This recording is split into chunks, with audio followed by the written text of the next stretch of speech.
Hey everyone, I'm Channing McCorston, the Container Guy. With World War III looming, financial systems about to collapse, and varied opinions on climate change, I'm getting a bunch of inquiries for container-based structures for this sort of thing. So who better to ask than the Canadian prepper himself?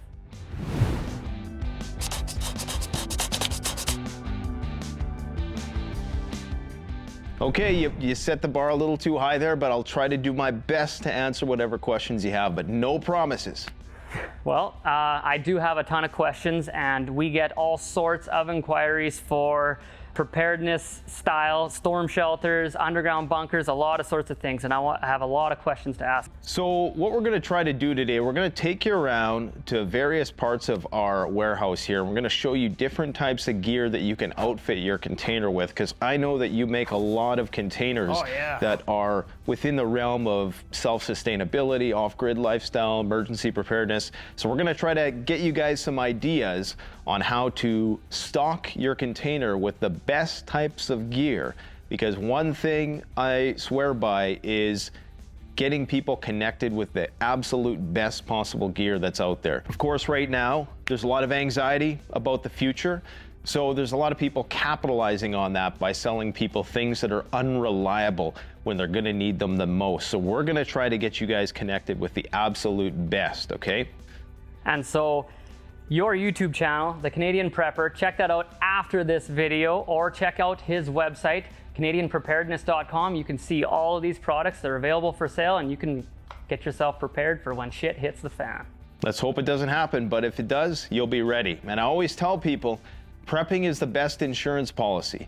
Most people don't realize it, but throughout your lifespan, you're gonna spend about $500,000 on insurance, okay? So the very least you can do is invest a little bit in your own private insurance policy. So let's go check out what we got. Let's do it.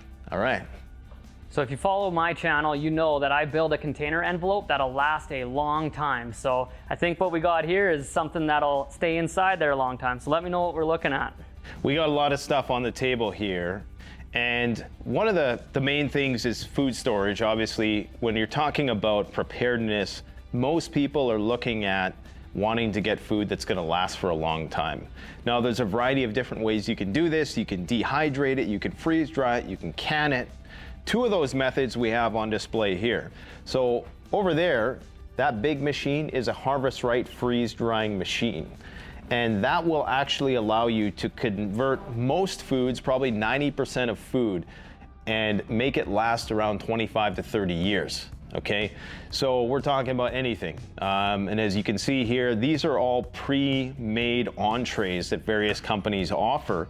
And you can see, what is the expiration date on that there? 2051. Best by 2051. This is chicken and mashed potatoes. Now, the great thing with freeze-dried food is that unlike dehydrated food, it retains the original texture, it retains the nutrient profile, and it also, most importantly for some people, retains the taste. So it's really good stuff. It's a little more pricey, but it's better than MREs for the most part. And MREs, like meals ready to eat, and MREs, meals ready to eat, which is what the military uses, although it has more rugged packaging and it's self-contained and there's stuff in there that you can use to cook it, it doesn't last as long. Most MREs, 7 to 10 years. So this is why we go the route of freeze-dried. This is a freeze-dried smoothie by the Arcopia company. This is actually another Saskatchewan company. Dean over at Arcopia, we've done videos with him before. He makes the passive solar greenhouses. This is just basically condensed fruit that's freeze-dried, will last 25 years. And when we say 25 years, we pretty much mean indefinitely, because you know, I mean, Mountain House in their testing, it's went up to 40 years. So there's a good chance that a lot of this will last a lot longer. Now, right here, we have an all-American pressure canner, okay? So some people who live the homestead life, they like to pressure can their foods. That's the old school way of doing things. Those types of foods will last, you know, decades. There was a boat that sunk over 150 years ago, okay? And they found a lot of the canned goods that were in that boat. When I say canned, I don't mean like tin can, I mean jars, you know. And they found that that stuff was perfectly edible. after 150 years. So, crazy. you know, you can, yeah, food will last a long time. It's really important to bring this back to containers is if you are trying to store all this stuff, make sure that you're doing it with a building envelope that isn't gonna, you know, fail before the food will. And so, yeah, spray foam is your only answer, steel framing, which is non-porous, and then, yeah, bolt some shelving to the strut channel, which it's made for, and store away. This stuff would be great. And, you know, I should say on that note, this is a non-porous Mylar bag, so it will actually resist a lot of the stuff you're talking about, but absolutely go one step further and make sure that the envelope that it's contained within is well sealed, absolutely. Now over here, we have just a water purification system. This is a Berkey water filtration system.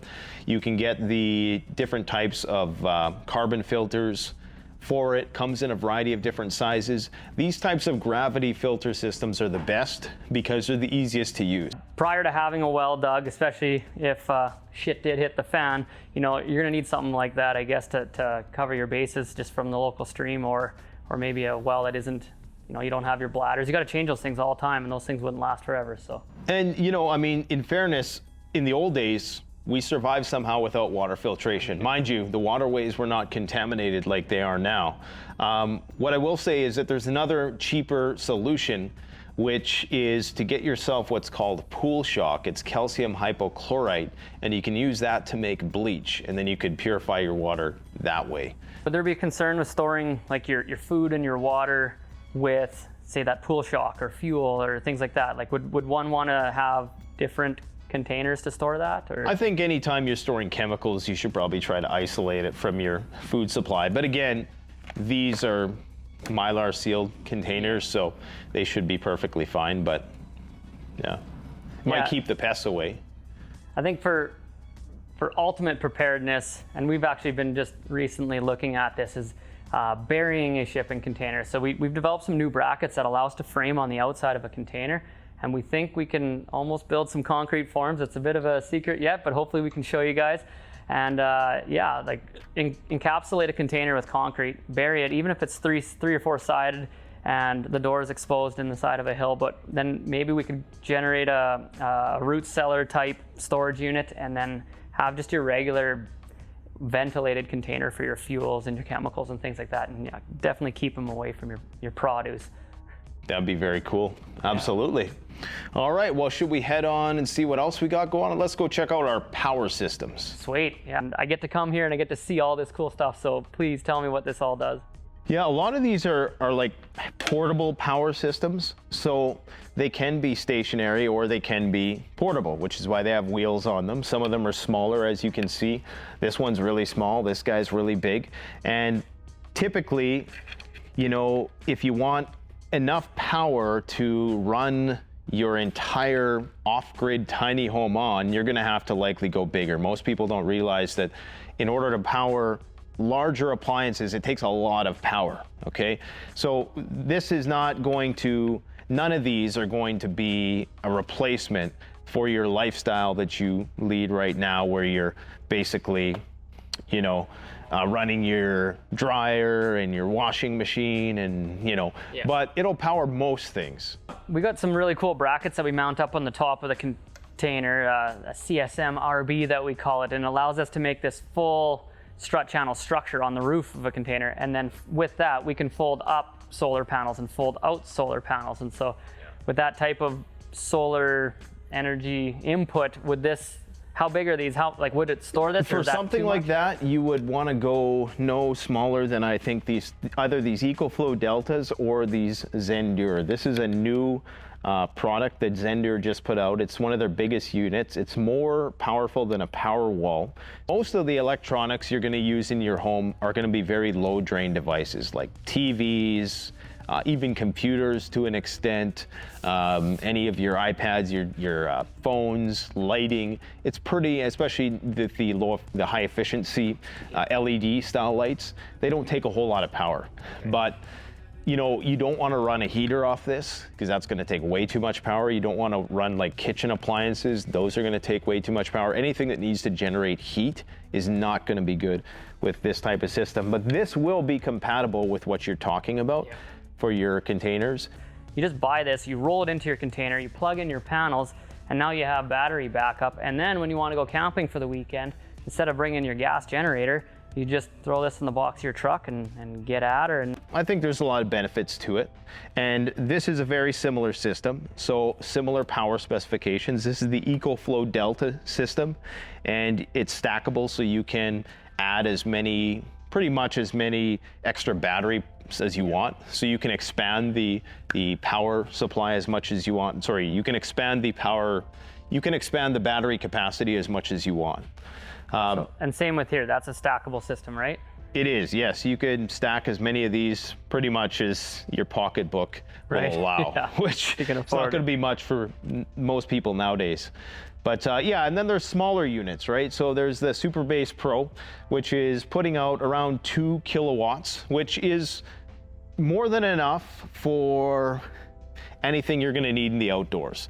Again, no power tools, no major appliances, but small stuff, perfectly fine. This is kind of just a portable, weekend warrior type thing, just for powering iPads, small electronics, flashlights, gadgets, stuff like that. And there's a variety of different companies. You got to be careful. The brands that we carry, Nightcore, Zendir, EcoFlow, those are like the top tier brands, okay? It used to be the Goal Zero was the best. Not anymore, not even close. So as you can see here, we also have some wind turbine kinetic generators, but I would not really advise those just yet. They're just not that reliable. There's moving parts. Solar pretty much has it beat on every turn. But if you can combine the two, one of the benefits of wind is that when the sun isn't shining, the wind might be blowing. So yeah. Yeah, I think actually containers might be great because we can actually fold up solar panels off the roof, fold out solar panels from the side, and then the 4 corner posts of a container are extremely load bearing and extremely durable. And basically the end wall and the door end of a container is your moment frame from racking. So we could put 4 decently sized wind turbines on a container out of the way of the solar, and then yeah, if it's raining out and there's no sun, well, it's usually raining and windy, and so then you're still generating power. So. As long as they didn't shade your solar panels, you'd be all right. And you can charge it just from the grid as well, right? Oh yeah, you could charge it from the wall. It'll take a minute, but these are actually very fast charging, much like the Teslas nowadays.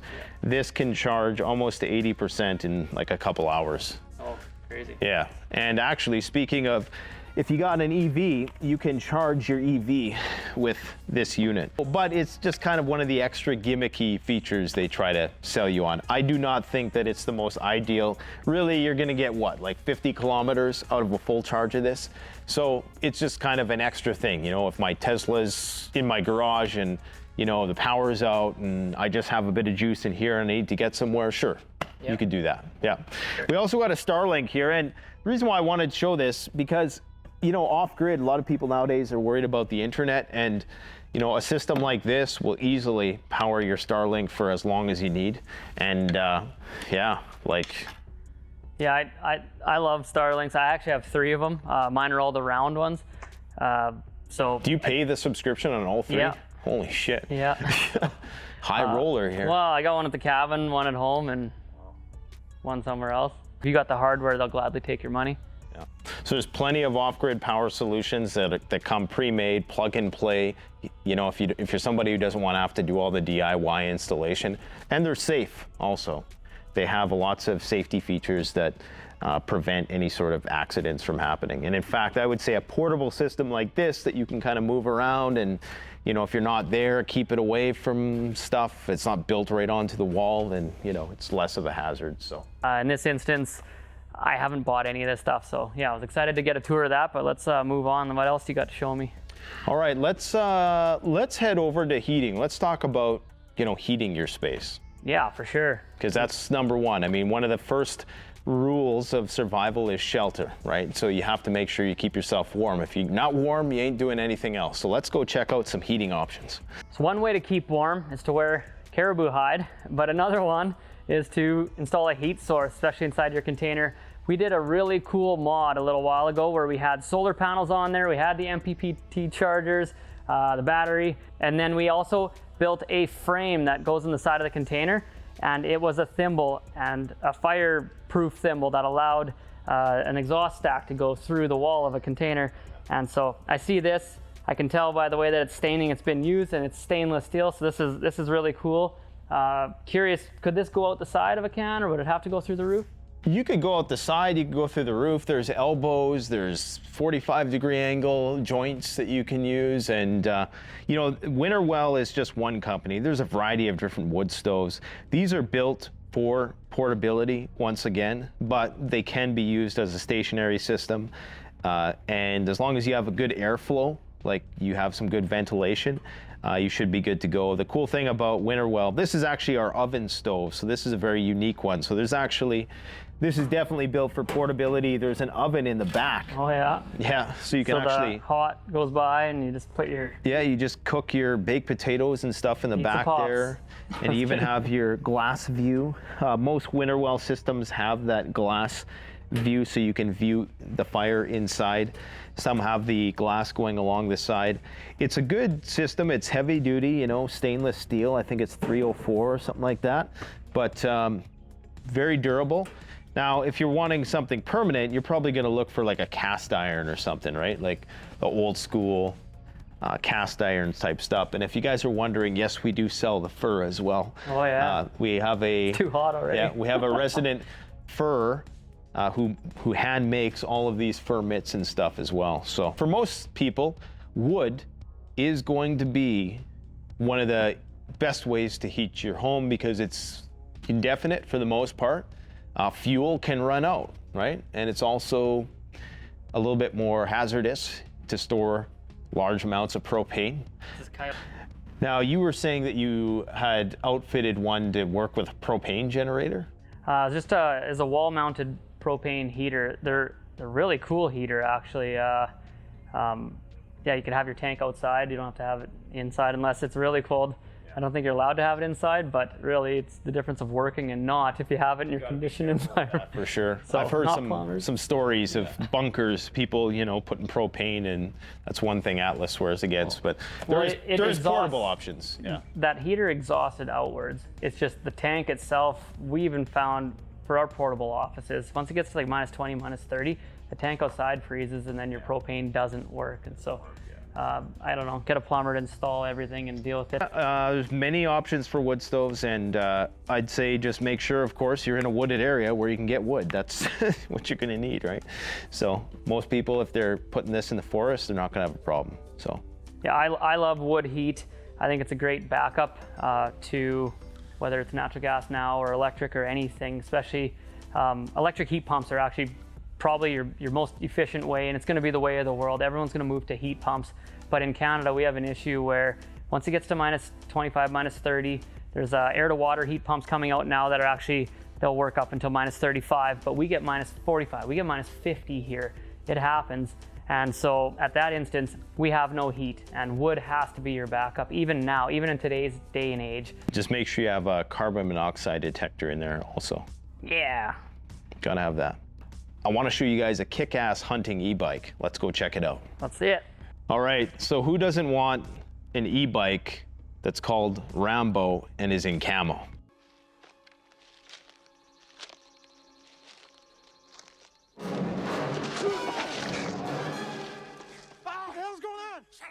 Come on.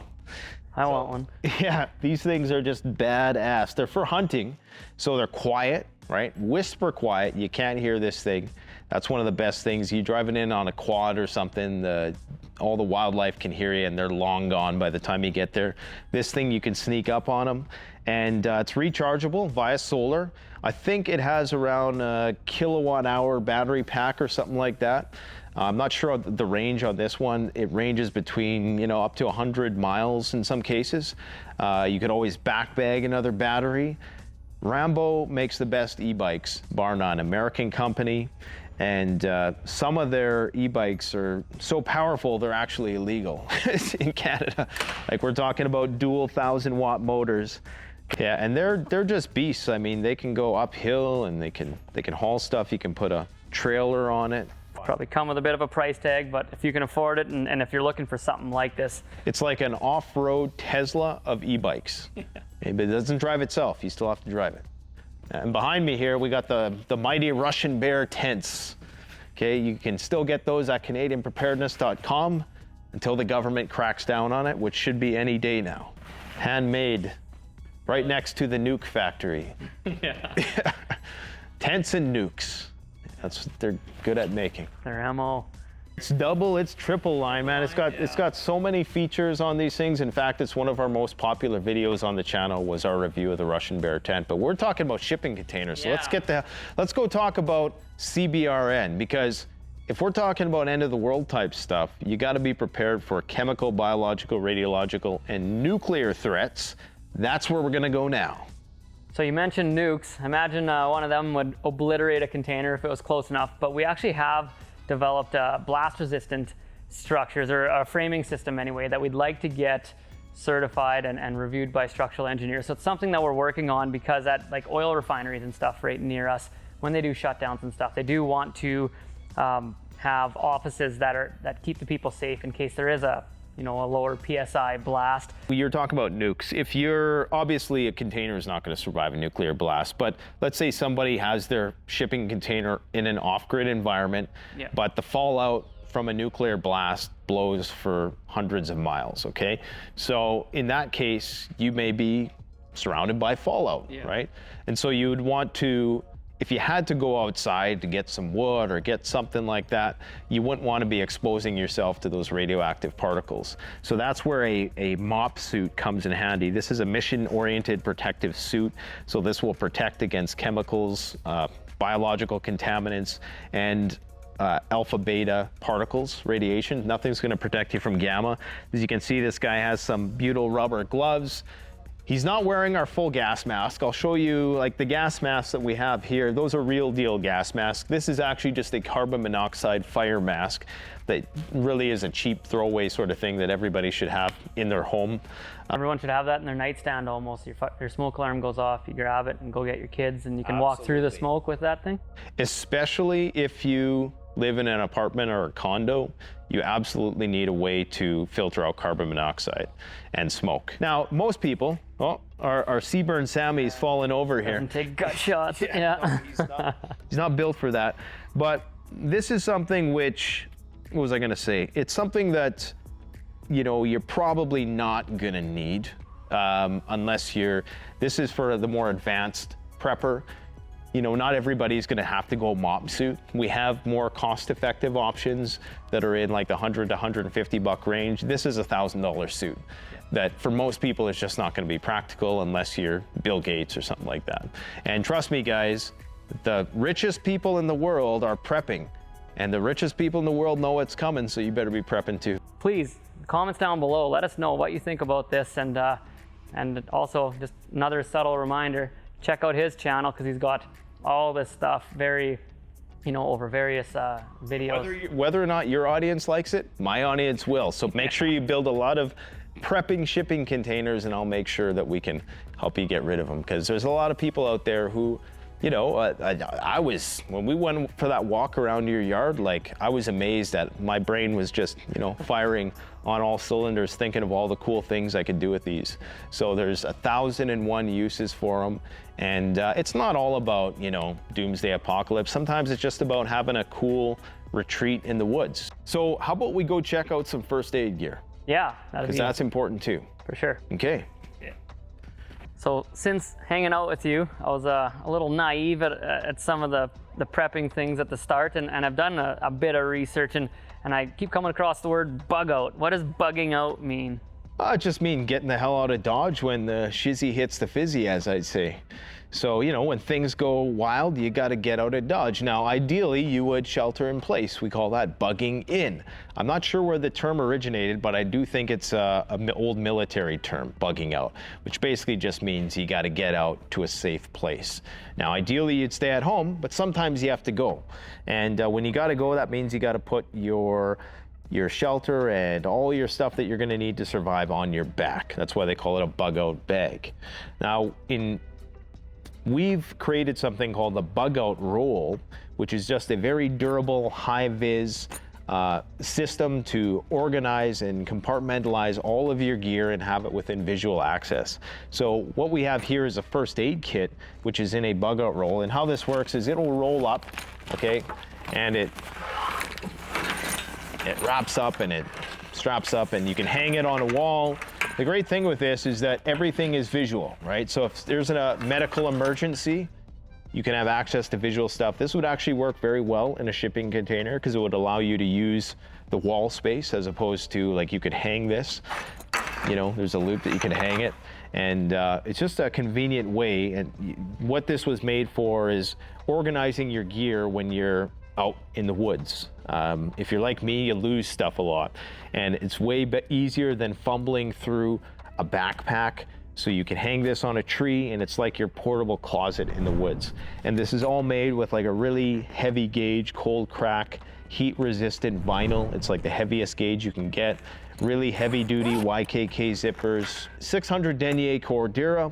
But what we have here is a lot of first aid supplies. So absolutely first aid at your off-grid retreat or whatever you're gonna put your container, you're going to want to have that. We have all that stuff at Canadian Preparedness, everything from tourniquets to chest seals, skin staplers, antibiotics. Most people don't realize you can actually order emergency antibiotics, only available through prescription, but there's a service now with Jace Medical. Basically, it's a system that allows you to get connected with a doctor online, lickety-split, very easy. They write you a prescription for antibiotics. You can store this away for a rainy day. Guys, one of the biggest medical revolutions in history was the invention of antibiotics. I mean, if that's the game changer, if you can have antibiotics in an emergency situation, that's what takes your first aid kit up to the level of a, you know, like a much, I would say, small pharmacy. Yeah, I mean, beyond first aid, right? So one thing I do recommend is people get this book. This is the Survival Medicine Handbook. And this is, a lot of first aid books are, as the name denotes, first aid. Administering medical care until a professional can come or they can be taken to a hospital or something like that. Well, what if there's no hospital, right? What if there is no, what if you're, you know, responsible for, and you don't have a medical background? This is the guide for when help is not coming. And it's a complete compendium of medical knowledge that you would need after the shizzy hits the fizzy.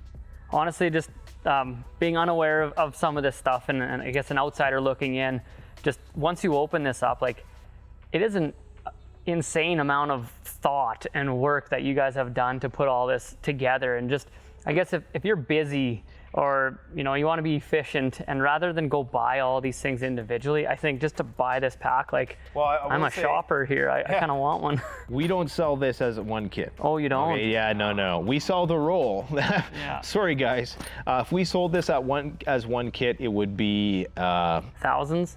Well, not only that, it would just be problematic to get a lot of this up, because I have this personalized, like, I got an EpiPen in there for somebody in my family who goes anaphylactic if they get stung by a bee. You know, we got clotting agents. We even have some, like, local anesthetics in there, like lidocaine and things like that you can't really get.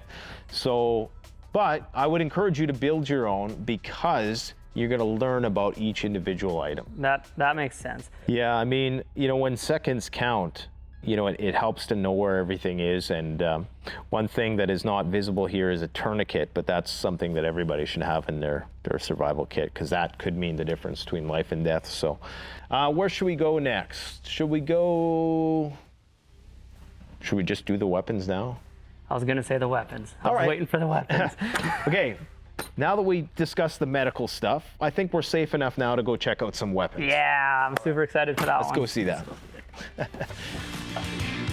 2 arrows. You can shoot them at this, you know, simple, innovative, compact shotgun. This actually isn't night vision. This is thermal.